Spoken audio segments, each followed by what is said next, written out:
Sveiki visi, su jumis aš Hariuks ir aš šiandieną jums parodysiu, kaip atsiųsti Minecraft Ozone Hardskip 1.8 versijai.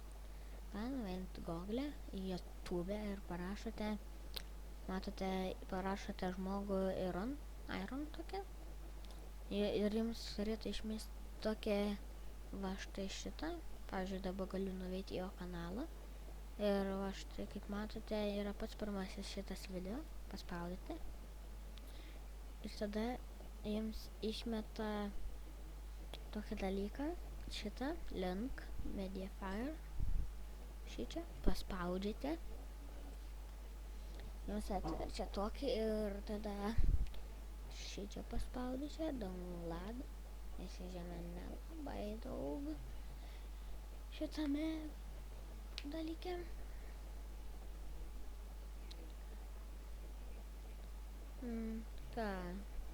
Tai toliau kaip atsisiųsti, ko gal žinosite 100%. Tai čia dabar mano koms aišku, kol užkraun, kol viskas liets kaip vėlys. Okay. Va, matote, jums atverčia tokį daiktą Ozone. Ane? Va, tada pavyzdžiui, įeinite va šičia. Pavyzdžiui, būtų gerai ir jos pas jūs yra Windows 10, tai jums bus lengviau. Jei bus taip, tiesiog susiieškokite. Parašote procentas, app, data, procentas. Ir jums išmet tokį, įeinate. Čia, tada Minecraft versijon. Ir tada tiesiog susirandate šitą Ozone.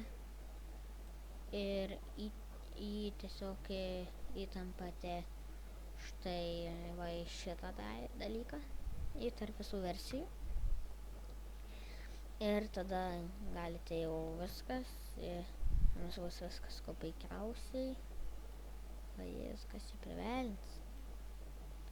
Čia nekreipkite. What the fuck? Kas čia buvo, neįsivaizduoju, net nenoriu daugiau žinoti. Ką tada jūs įsijungiat Minecraft launcher, pasijungiat patį Minecraftą. Tada jūs turėtumėte ieškoti tarp visų versijų.